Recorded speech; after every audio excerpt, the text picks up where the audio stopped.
Here we are once again, another Maccabee Speed Prints live. Gonna go ahead and take care of some interesting stuff for you guys today. Got four separate machines, which is the maximum number you can run off of any given Sonic pad. So it's basically the entire farm that we're gonna go ahead and get loaded up with some new material.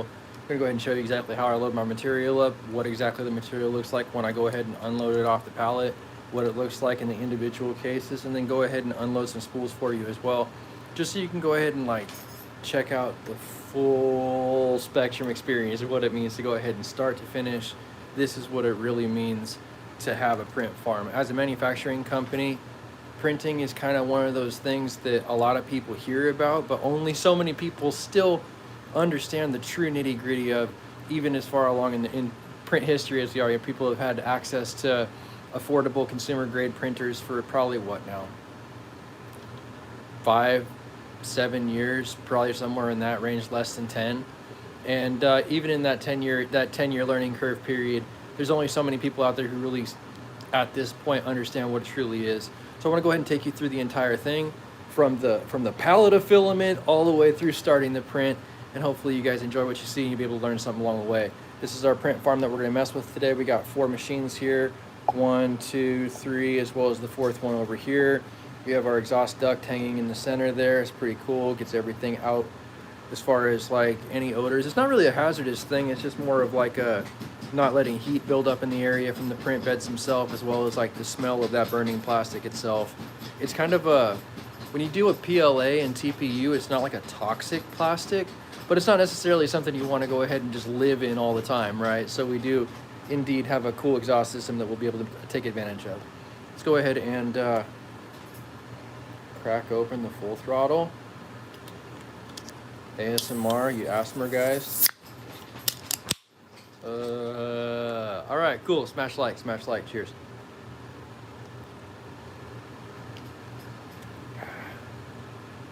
Lunch of Champions.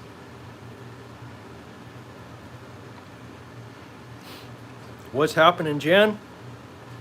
First in chat, first in our hearts. Everything is at MaccabeeSpeed.com that you're looking for in that text message there. Honestly, everything is still up on that site, even though the Maccabee Speed YouTube channel is kind of down at this point. Not down, but on the down and out, as it were, just because of the shadow ban thing.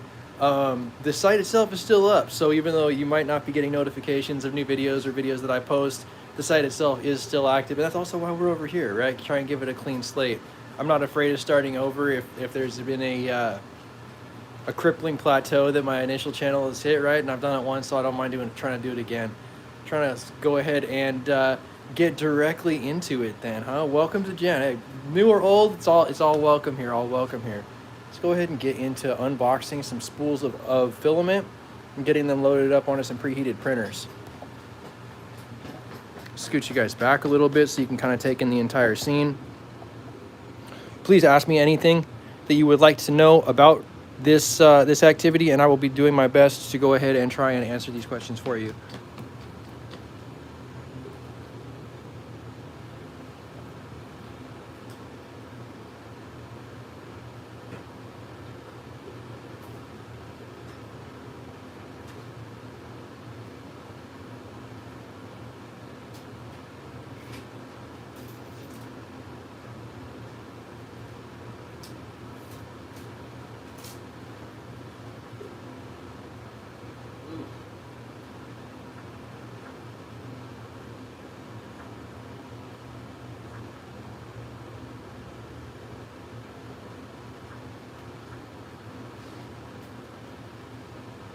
Pretty decent material, good material for higher heat.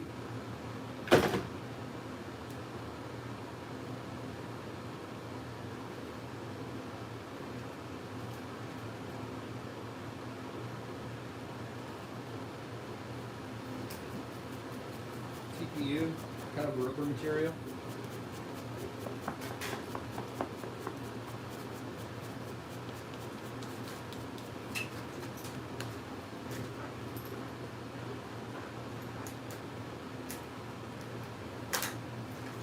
Pretty good stuff.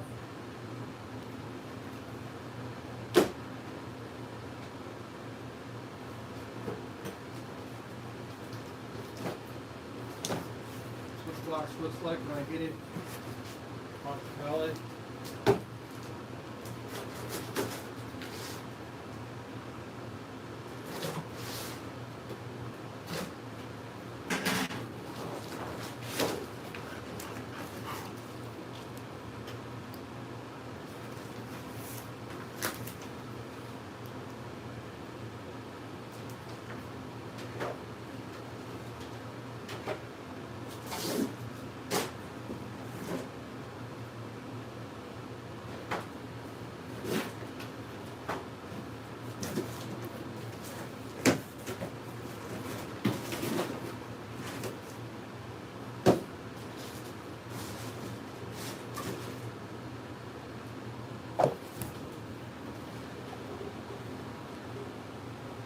That's how quickly you can go through an entire box of the filament, as it were. You just go ahead and open one box and you feed one arm of your farm, right?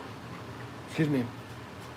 This is the Illigu filament, and I buy it 4 kgs at a time. I just pick it up right off Amazon. This is PETG. And this is PLA Pro, which we'll be using today. Inside of each and every one of those spools of filament, you can see there's like a little do not eat packet, little desiccant packet, which is really, really, really good, which is a really cool thing. Because what you can do with those desiccant packets, I don't know how many of you guys out there like, you know, hunt or target shoot or anything like that, but if you have cases of ammo, you could instantly just toss this into an ammo can with like 500 loose rounds and really cut down on the moisture that you have in your can. So this is 100% a great way to go ahead and repurpose something that you're getting for free with your filament to hopefully, you know, extend the life of your stuff. I have a lot of steel case stuff, so for me it actually matters to keep the humidity out as opposed to the brass. Let's go ahead and load these printers up. Welcome to everyone in here.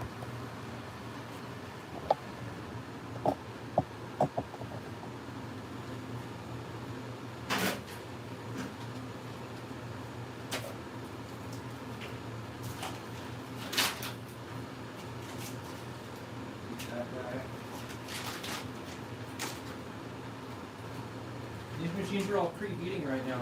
So what's actually happening is the whole roll is kind of taking in some heat. Even while it's in this packaging, it really does cut down the humidity. It just drives the moisture out of the filament roll itself and hopefully into this do not eat packet. And it's pretty good at absorbing it, right? If you had a humidity gauge inside of one of these bags, it would probably be very low humidity right in that green, as opposed to the red side where you're really having a problem with popping bubbles and stuff.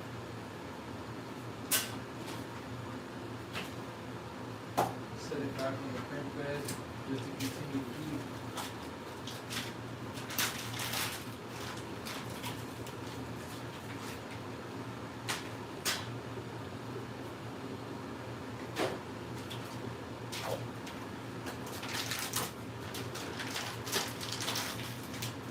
Cool.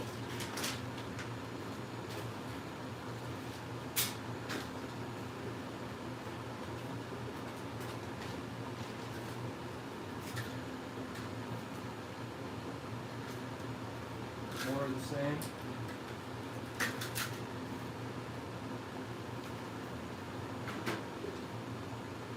Cheers to everybody joining us.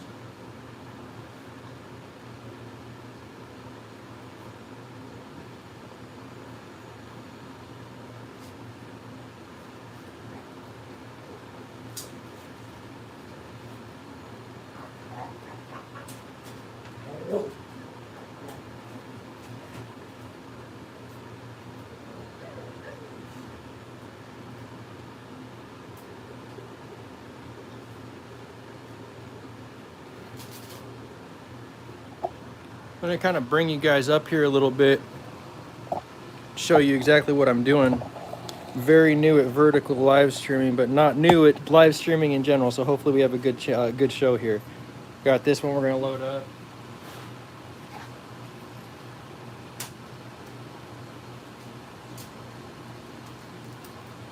Just pull it off the roll, right?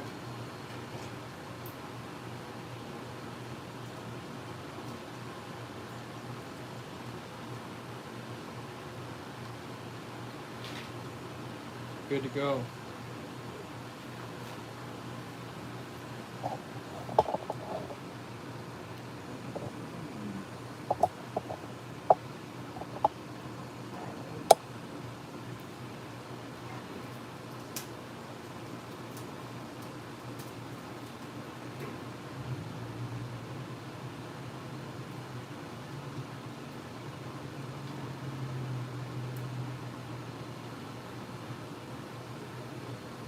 Just kind of purged out.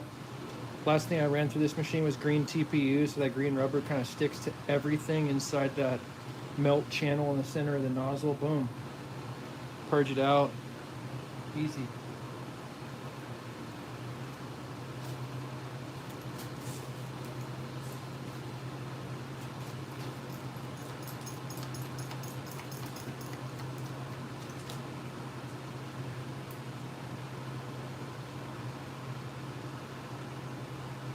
Same thing over here. Just a quick purge.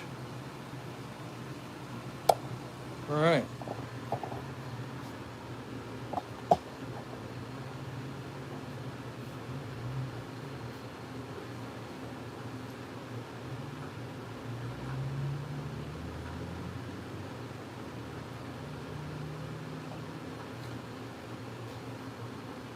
Oh.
Looks like we got some prints starting up. Everything's all preheated and warmed up, ready to rock and roll. Big. These are big items for these printers. Honestly, this is really pushing the limits of these smaller machines. But my whole farm is built on these smaller machines, so it's going to absolutely have to do. And that's why we have it oriented in the 45 degrees orientation that you see it in front of you. If this was a larger machine like this guy with a little bit bigger build platform, we get away with it a little bit easier. But these large prints right here, they really got to be oriented correctly, or you're going to struggle with them.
Looking really good, guys. So now what I look for when I start to really get a print like this going is I'm looking for a good, just homogeneous first layer where the entire line itself looks very consistent. That's the number one thing, because this first layer, it's literally like the foundation of a house. The better the first foundational layer is, the better the entire print is going to come out. Now, right now, what we've done is we've got this entire print farm batch printing these specific items. So really kind of super efficient as far as manufacturing is concerned, because we're able to go ahead and cut the total time required down from 40 hours to about 10 hours because we've got it spread across 4 machines, right? This is 10 hours each, 4 pieces. I need 4 pieces per set. That would be 40 hours worth of print time versus I'll have this set done by the time I wake up tomorrow. So that's really, you got to look at it 2 different ways. Are you going to make it up, number 1, machine speed, or are you going to make it up 2, scale of machines, right? You got to have more machines around. So we have these machines here, which are cool. They're running, they're rocking and rolling. And then we have the most American energy drink ever to be known to man, Full Throttle, right? Caca. There we go. Hell yeah. Smash like. And then we have more machines. And then we have more machines. I think everywhere you look, it literally is everywhere you look machines. So let's go ahead and check in on some stuff that we were dealing with earlier today, which was our sluice boxes. And these were started approximately, 5 hours ago? 4 hours ago? Something similar to that.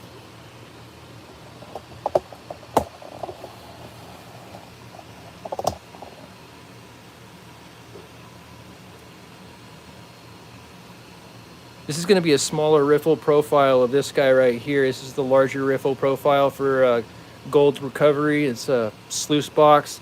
All the riffles are printed into it, and it's got a tactical rail on the side so you can connect the sections. It's a pretty cool design. Basically runs off of a larger taper that gets your water velocity up in the sluice run itself as opposed to just being in the ambient river.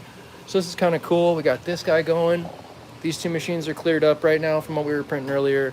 And this guy's doing a sister piece to this guy as well. So I'll just let you guys take this in, and then we'll check back in on the 4 printers that we started here in a couple of minutes. If you do have any questions, please throw them down in the chat, and I will do my absolute very best to go ahead and answer them for you guys. I'm here to try and, help you guys get educated on printing as well as have a good time. Throw it down in the comments.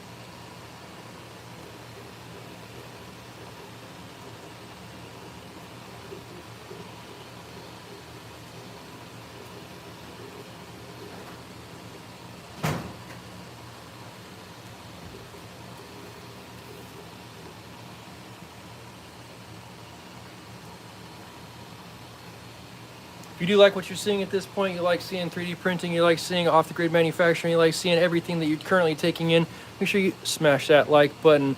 Size 18 thumbs, baby, smash that like button.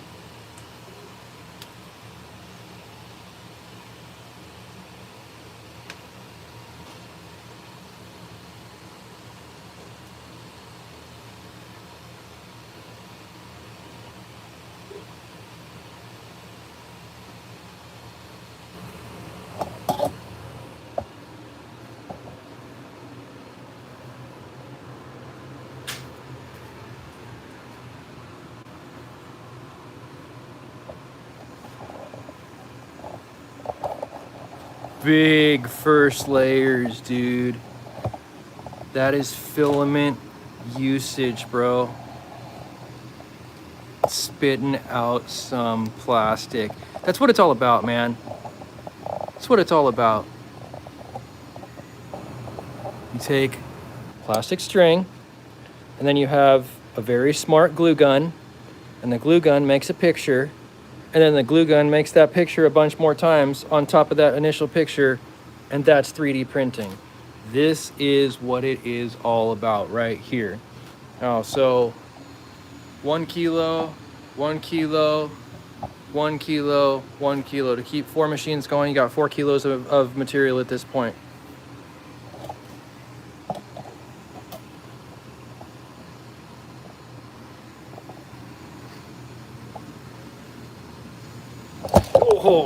Oh, nice, nice. There we go. We had the phone fixture fail and whack the extruder. These things are pretty tough. But they definitely don't like motion. We'll see if we had any failures on that print because my phone decided to whack the extruder. Typically that doesn't happen, but this is a new mount, so anything's possible.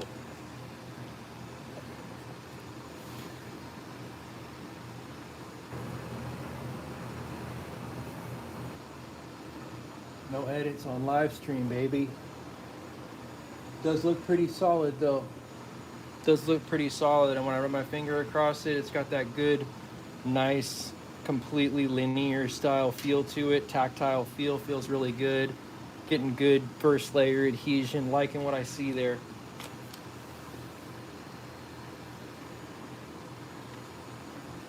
People talk a lot of shit about these Ender machines, but these Ender machines are slow and reliable, man. I really, really, really, really like having a farm built on reliability. I mean, this is multiple years of runtime.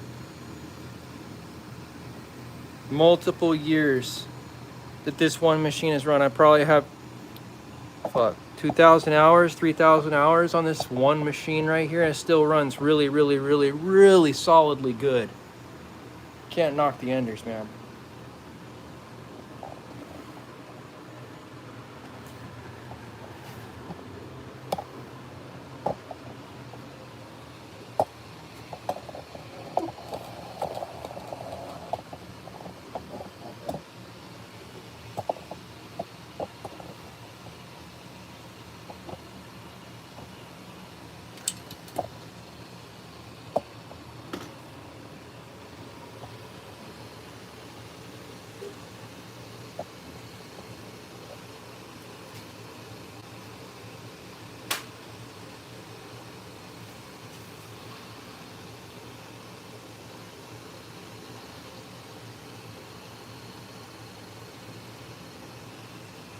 Pretty rad. When I was a kid, there was nothing like this.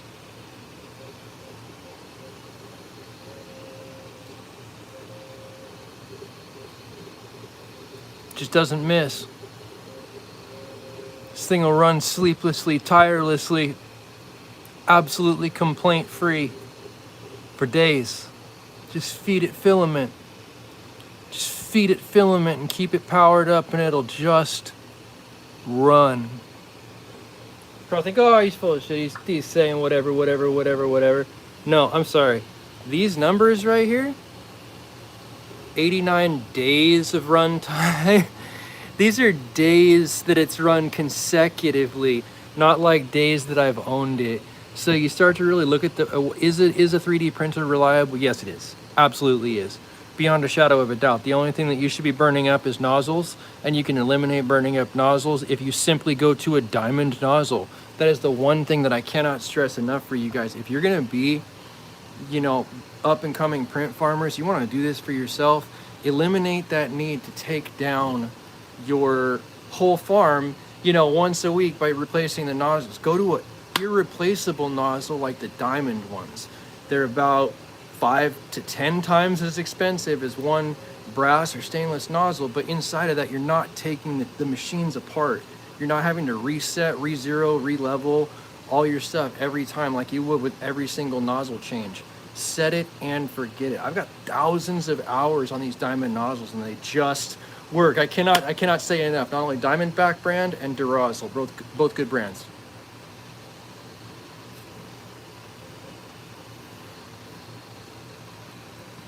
Here, you guys sit and enjoy this for 1 second. I'll go grab one of those diamond nozzles for you just so you can see what they look like.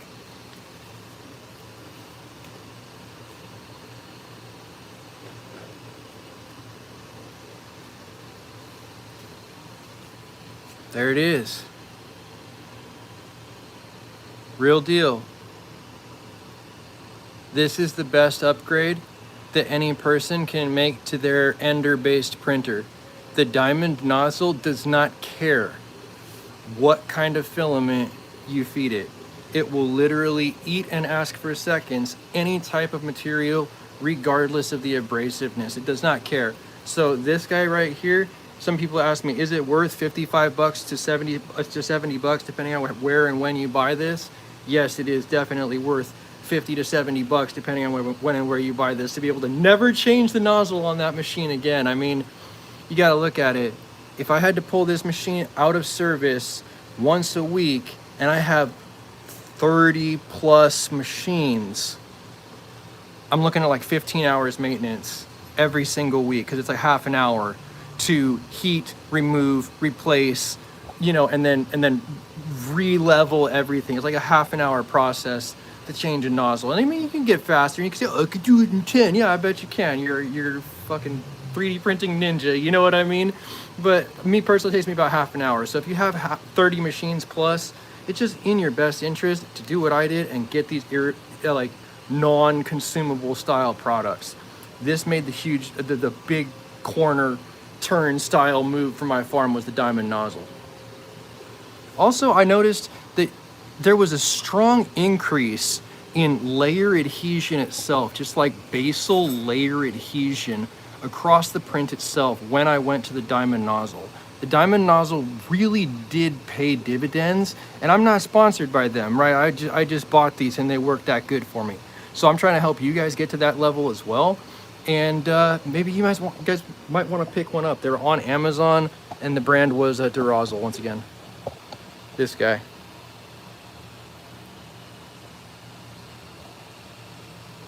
Let's check back on the first layer for our big file we just started off on the other arm of the farm.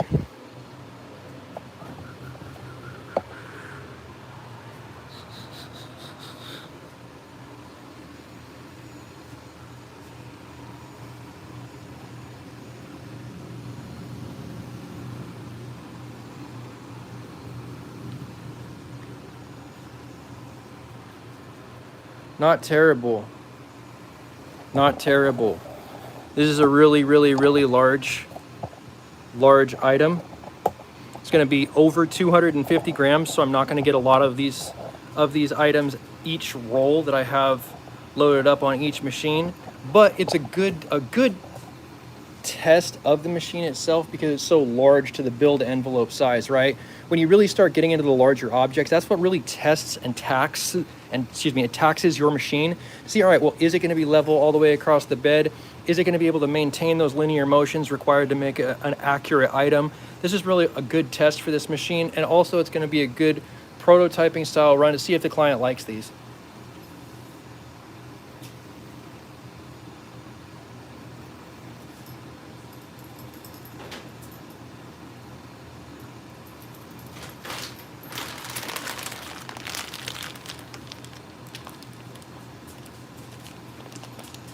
DeGamer Ghost, great insight. I can never get my printer to work properly. He said it's always something with the filament. Two things I would say. I would say get a small sample, like half kilogram style quantities of whatever filament that you would like to go ahead and test that. Also, going from a 0.4 nozzle to a 0.6 nozzle doesn't really affect the quality level of your prints. Like, let me see if I can find something that was printed on 0.6. It doesn't really affect the quality level of your prints, but that larger orifice really gives you more of a buffer zone, so where you're not going to get clogged by foreign contaminants that might be melted into the production of whatever filament you're using. Or if you have, you know, like myself, this is the outdoor environment basically. I'm one sheetrock wall away from being in the rain, so this is like an outdoor environment like that, and a larger nozzle orifice is always going to be more forgiving, once again, with foreign contaminants. See if I can find something that's got 0.6 nozzle on it.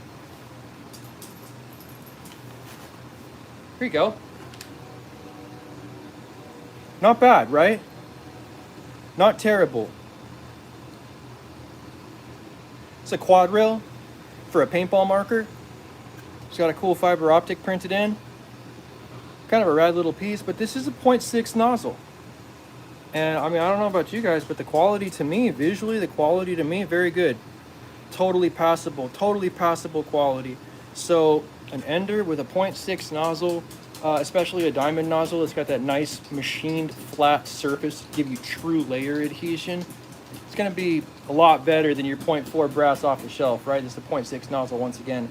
Decent quality, really decent quality, and it cuts your print time down by about 30 to 40%. Just because of that larger print path of 0.6 versus 0.4.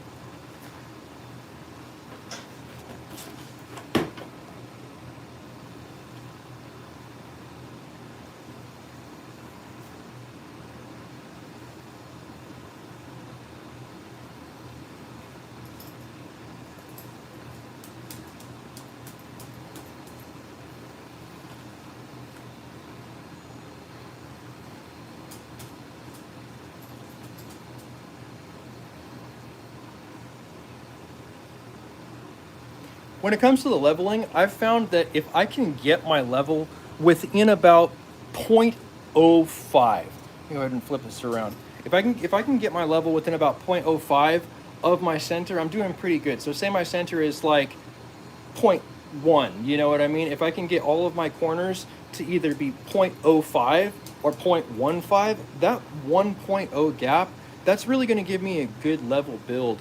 And that's basically the rhetoric that I run all of these levels on.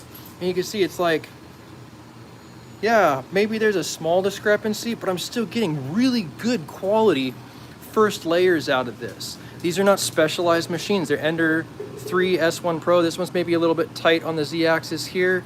But, you know, for the most part, in general, these machines are running really, really, really well. So the small inconsistency of 0.1 can be taken up by the machine, especially if you start to mess with the slicer as far as layer height. Maybe you go from a 0.2 to a 0.3 or a 0.24 layer, you know, give yourself a little bit more meat on the bone. It can help you go ahead and overcome those things. It's looking really good all the way across. Let's check the sluice boxes.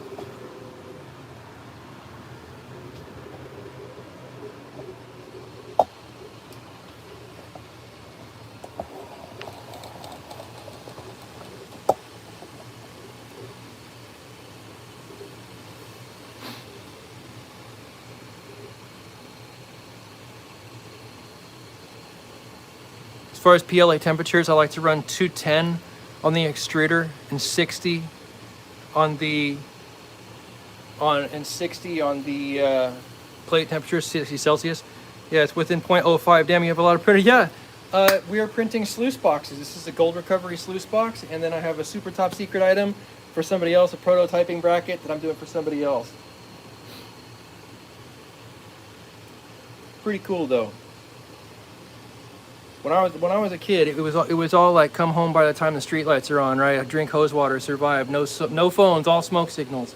So this was all science fiction for me, 100%. I never in my lifetime thought that there would be a point where I would be able to draw a digital file, like a digital format in a CAD file, and then have that thing come to life in front of me, the way the 3D printers definitely do allow you to do. I mean, there's no prototyping manufacturing method that's out there that's currently available that's equal to or as quick as FDM filament depositional modeling.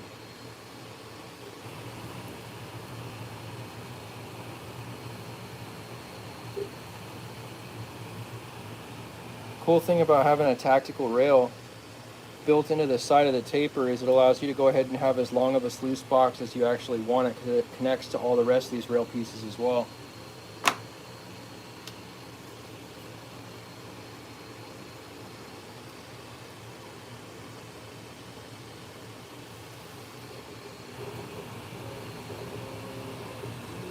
I think I have a donut to go with my energy drink, so I'm gonna go see if I can find said donut, and I will be back. Enjoy the sluice box.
I've returned.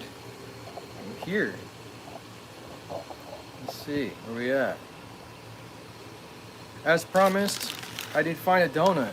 I found a donut to go with my highly patriotic energy drink here. Let's check out what we got in the bag. Glazed old fashioned. Enjoy.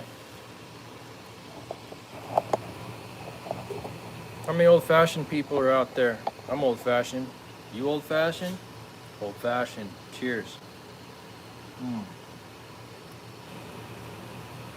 Timeless, man. Classic, never gets old.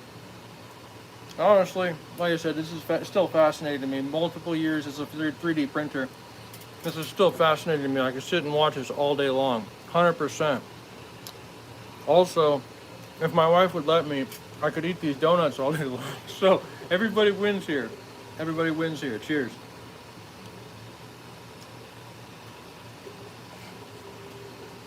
Yeah.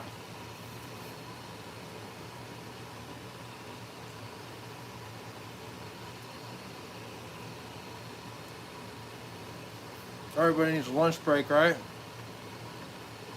My lunch break's a donut.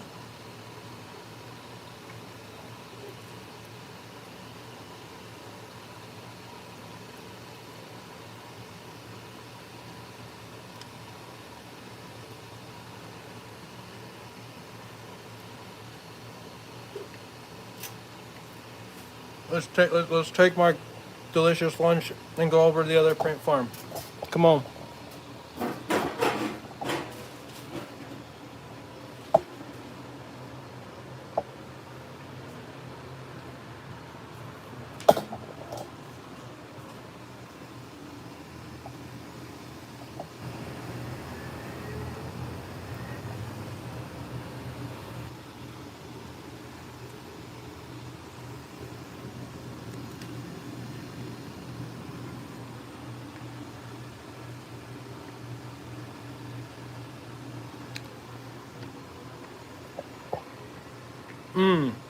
Great question.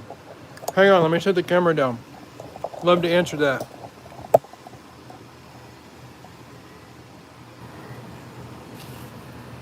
I think in general, trying to like add to a printer, it's all just hype.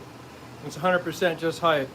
You'll do a lot better just keeping it stock and maintaining really good stock tolerances. I've been down the rabbit hole, right? Like I've done linear rails, I've done different extruders, different fans, different everything. I've run the spectrum on upgrades that you can run on a 3D printer, and the best printers that I have are stock ones that have diamond nozzles. The diamond nozzle, only thing you should really be upgrading. Everything else other than that, unnecessary. It's just hype.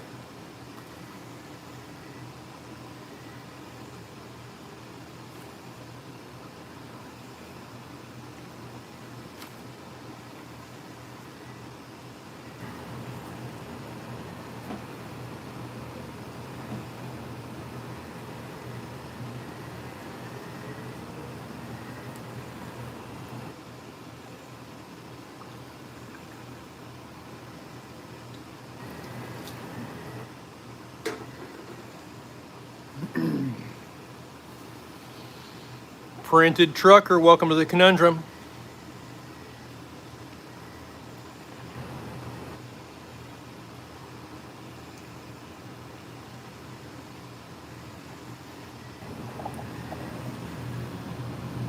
The gamer goes, this is what I was talking about. Even though we saw on this one previously that the z-axis is just a little bit tight right there in that corner, it's still going to be able to compensate for it with that 0.05 disparity. 0.05 or less across the bed, you'll typically be okay. Especially, you know, if it's done nice and slow like this. This is moving probably, what, 35 millimeters a second for a second layer? Not too terribly bad, and it's going to be able to compensate for a whole lot of little errors.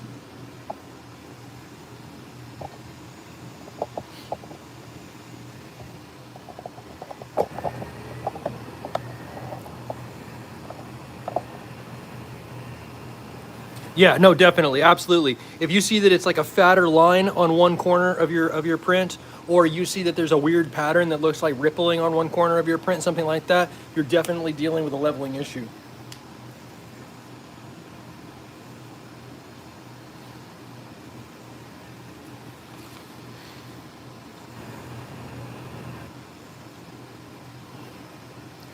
But do take this as proof though. If you maintenance the little stuff, the rest of it kind of takes care of itself, right? This is an outdoor environment that these print in. The prints come out good. The prints are quality. It's not a sterile, clean, 100% like, hermetically sealed environment, and yet the printers run. The critical components of the printer itself, the extruder, the wheels, the tracks, everything that physically makes and translates into artifacts in the printer, that stuff is all maintained. But it doesn't have to be like super spotless, 100% sterile to be able to get good prints out of it. And I think that a machine like this is really good living proof. Let's go ahead and take a look at exactly how long these printers have been in service. It's going to absolutely shock you. Please pay no mind to what is behind the Sonic pad here. But we've got 122 days in service, 65 days in service. This is massive. This is massive runtime on these specific machines with only critical pieces of maintenance being accomplished. When you see a number like 108 days, that means 108 days of run time, 2,400 plus hours for every 100 days basically, right? And that's a huge amount of time. So these are definitely reliable machines, and why I stick with Ender.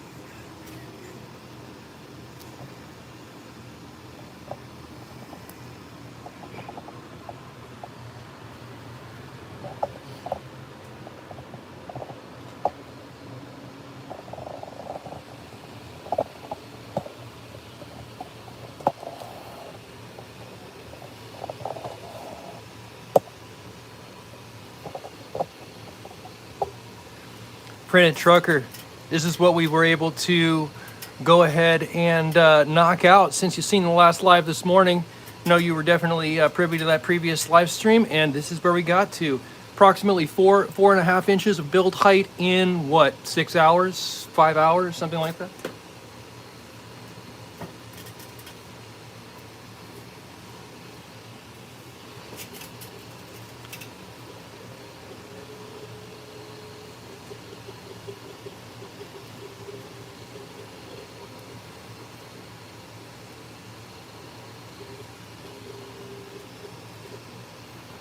Yes, gold panning sluice. Gold panning sluice goes with the taper, right? Goes with the taper.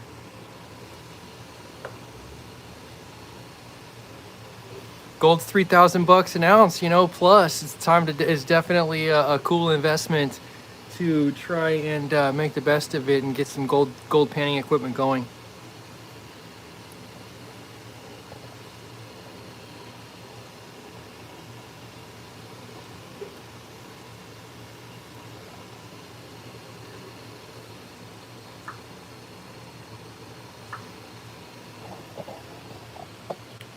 Let's go ahead and walk through this. I think that this is something that might really help you guys. Go ahead and see if I can cut some of the glare without killing any of my prints. All right, preheating, calibrated. All right, here we go.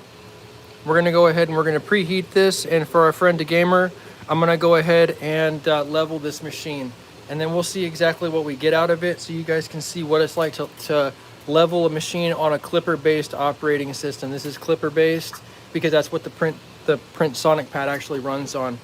Go to configure, auto level, and start calibration. Is it perfectly at 60 degrees? No, it's not like perfectly perfect. Look how dirty that thing is. Dang, she a dirty girl, man. Whammo. But it's reliable. It's reliable. I mean, you guys who were here this morning saw that machine cut a good carbon fiber print exactly in the condition that it's sitting right now. So just because it's a little bit dirty, just because it's printing outdoors, just because it's, not the newest thing in the world, that's not a reason to knock it. I do believe in old, reliable technology, 100%.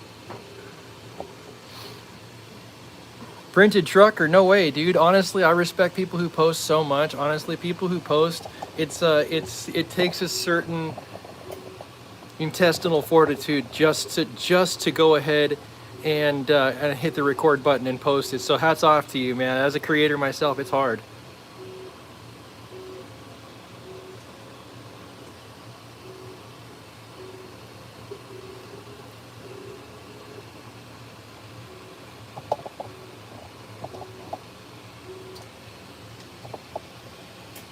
Okay. And now what are we at here? We got like what? 04, 06, 04, positive 4, and positive 07. So what I'm going to go ahead and do is I'm just going to go ahead and knock it down the tiniest bit in this front corner and knock it down in this back corner a tiniest bit more, and then just hit start calibration again and see where we end up. This should put us pretty close. I believe in this one. I kind of have like a sixth sense about leveling these things. I kind of have a feel for it. I mean, I've leveled these printers a friggin' gazillion times, so there's the experience level too, but it's not that bad. The clipper pad really does make up for it a lot. I mean, that's a pretty quick leveling cycle.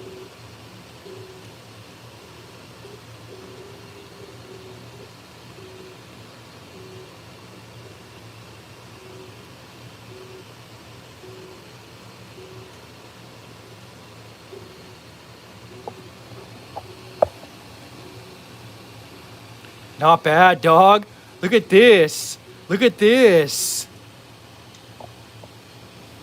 Oh, only missed by a tiny bit, and it's actually really passable, except for this upper corner right here, 0.05. That's actually pretty passable, pretty passable. Knock it down a little tiny bit more, and then we'll re-level it, we'll be done.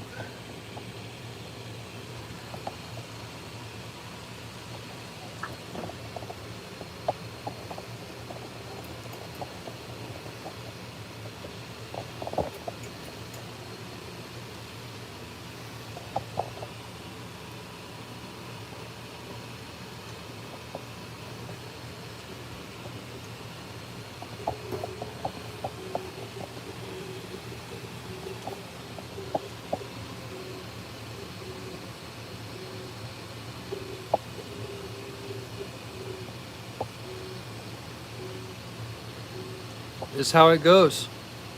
This is how you do it. 100%.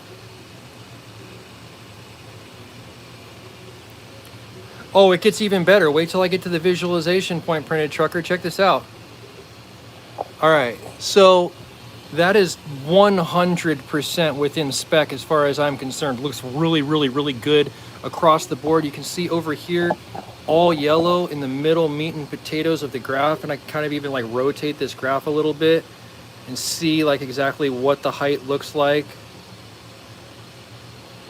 Pretty level all the way across the grid. Pretty happy with that. So what we'll go ahead and do is we'll just go ahead and go preheating. We're already at preheat. Bam, print history, print again. Booyaka.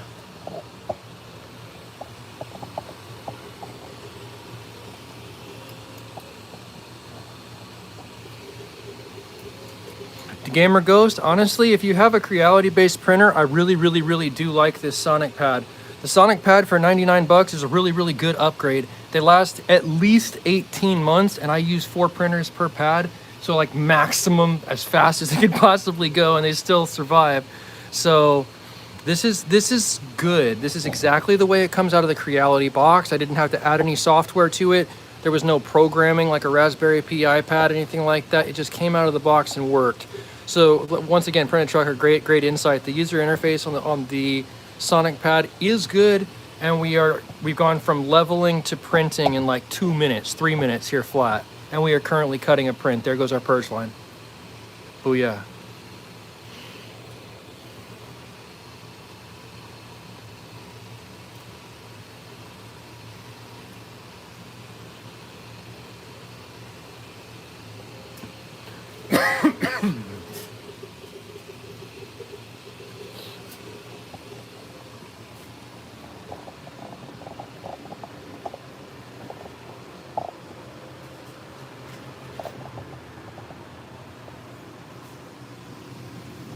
Oh, that's twice it's happened now.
really like Eligu. The Eligu brand is probably equal in my opinion to Creality, or the Creality, but the Overture in quality, and I found Overture to be pretty top tier.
Printed truck are cool, dude. I like G17. G17 is like the Camry of pistols. Definitely works well. Works well. PLA or PETG, both. I like the Overture PETG as far as a higher temperature stuff is concerned, but the Eligu PETG Pro is good as well.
Print Trucker, there's actually some areas that you can go ahead and enjoy hands and pans only style prospecting out in Auburn, Forest Hill, spots on the American River like that. There are connotated areas where you can actually legally use hands and pans only. And what the premise there would be you would go ahead and use hands and pans all day long, and you would collect concentrate into a bucket. And you would take that concentrate bucket home with you, and then you would go ahead and classify at home, right? And whether it be something like this, like a finer riffle sluice box, or whether you would just go ahead and take something, you know, a little bit rougher, a little medium riffle, just in case you might happen to have not classified it so well in the river itself. Whatever you want to do, that's how it will go ahead and boil down.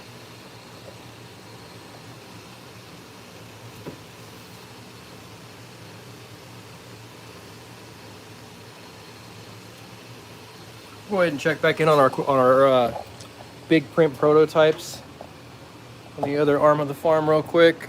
I'll probably let you guys go.